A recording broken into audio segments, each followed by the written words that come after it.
Pascal, where are you from? I'm from Axel, the Netherlands. Oh, so such a far away from here. Why have you decided to come to Donbass? 15 years ago I was leaving NATO by my own fault. I was kicked out. I did something which is not proper for a soldier to do. But after that I started thinking about why NATO is everywhere. We were at that time in Bosnia and I was thinking about what were we doing actually there, because the country was torn up, and in the last 15 years we've seen a lot of those similar situations which occurred in Libya, Syria, Iraq. I'm not implying that everything is the same, but it's always, the war starts with lies and the public is, oh yeah, a dictator, not a good man. Yeah, our political leaders are doing something, that's good, we pay for it. But actually they do it everywhere, and they do it without consent, they do it for profit. And it's not our political leaders, but it's the big businesses behind it, which also occurred in World War II.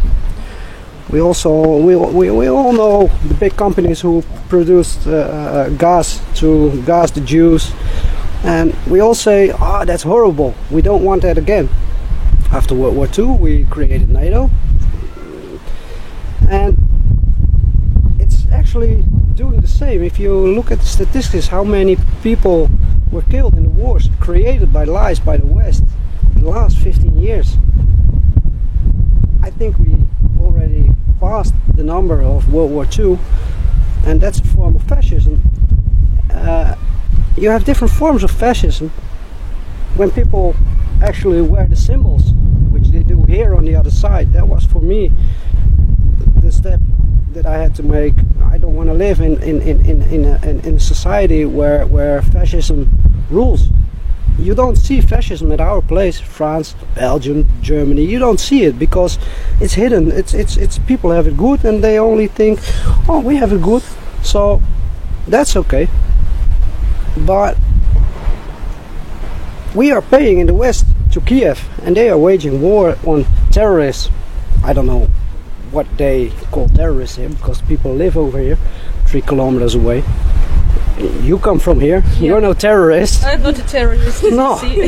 So people here are defending their own homes, and over there people are wearing symbols, wolfangel, hakenkruis, I don't know how to say that in English, but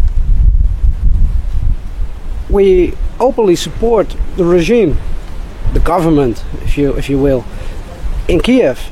And so there is hidden fascism.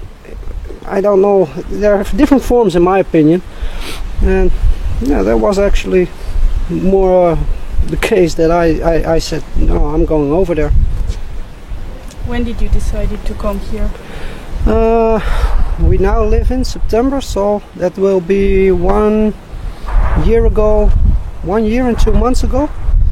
Yeah, 1 year and 2 months ago we did a little bit of planning, half a year. We had a dog, we had a house. Actually I still have it, they're searching me because I didn't sell the house, I just left. Yeah, they're at it again. Yep. So we did a half year of planning, and in March, when we had everything arranged, we stepped in the car and we drove off. Me, my wife, actually she's not my wife, but my 2 children and my dog. We just left.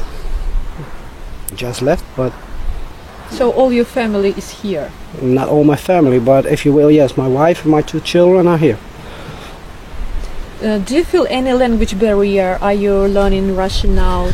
First time, because you just mentioned it's far away from here in the Netherlands.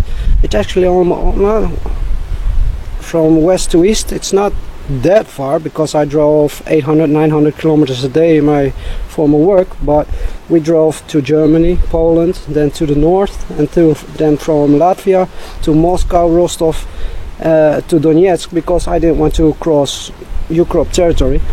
Like me? Yeah, no, okay, I don't know, but that's approximately 4,000 kilometers. So it was an exciting drive. Yes, it was, especially the M4, the south of Moscow. That was. What are your impressions of Donbass? Friendly people. Friendly people. They're not. Friendly people, and a lot of people are afraid to make friends because they've lost a lot of friends the last 3 years, I think. I can imagine that, and sometimes that's hard, but also many families who are torn up because of the war, maybe approximately, or maybe, I'm not gonna go into names, but a few kilometers away, other cities, there are living families which have families in Donbass. Many sad people, many wounded. I've been to the graveyard, and my neighbor said that when he showed me the graveyard,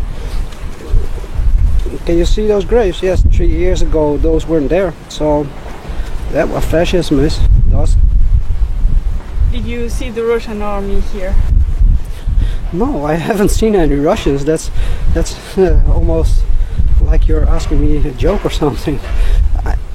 But in the Netherlands, and they're always talking in the media about Russian help, and even if Russian help, so what?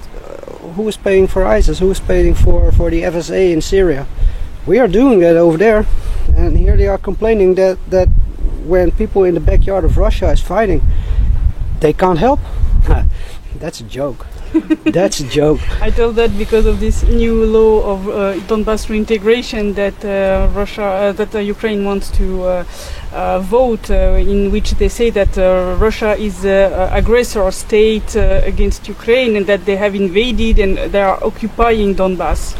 Well, we can go into that one. If you go back to the Cold War, when the wall went down in Berlin, and they put in the alcoholic man Yeltsin as a puppet, they agreed with Gorbachev that they would not extend. But if you look at the map from the Cold War till now, there's only one step, and that's DNR. Mm-hmm. That's DNR. If they take DNR, they're at the border of Russia. So who's lying all the time? It's NATO. It is NATO. Yeah, so that's the aggressor. NATO is the aggressor. So no Russian army, no Russian occupant here. Not at all. There are people who saw people die, women get raped. They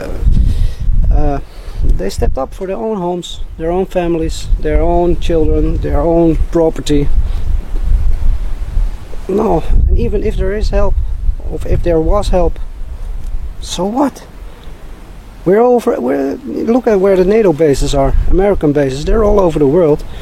This is DNR. It's almost 150 kilometers from the Russian border till the lines.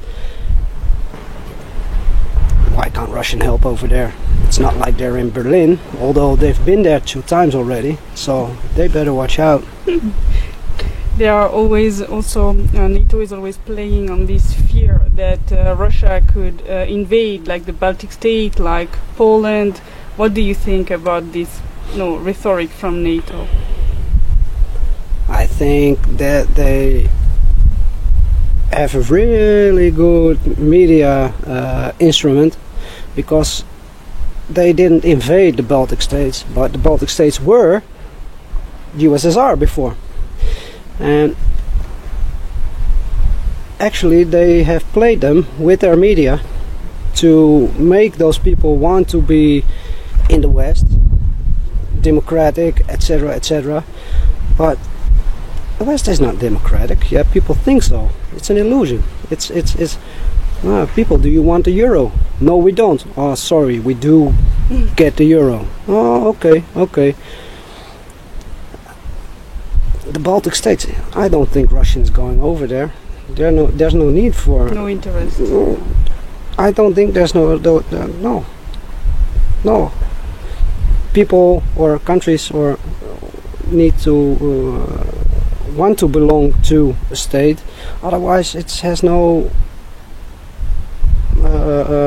it will not have any success if you invade.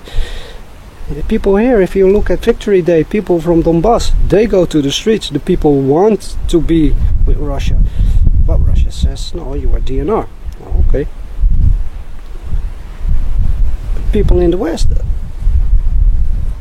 if they are asked to come to an event or something, they only go to festivals. Yes, many, but protests or something, no, they're too busy paying their bills. Too busy paying their bills.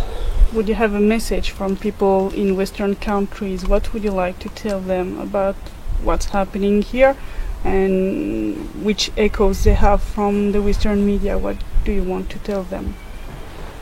I want to tell them that if they want to know what is happening over here, they need to get their lazy ass behind their computer and search for information and not trust the media, because media is bullshit over there.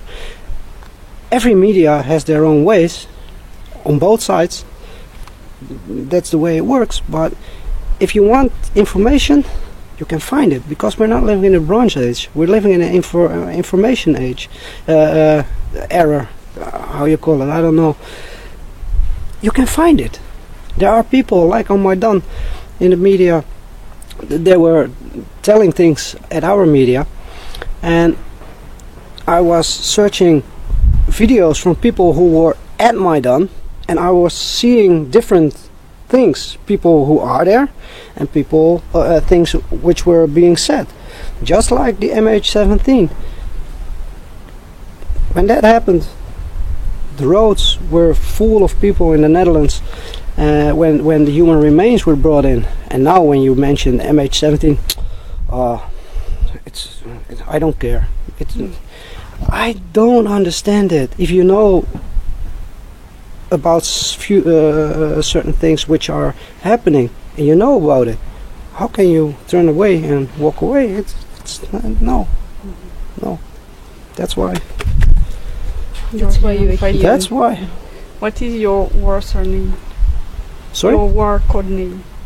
I don't have one. You don't have one? No, I don't have one. You can just call me by my name, because I want people to find me. Let them come. Pascal Hillebrand. Okay. Thank you.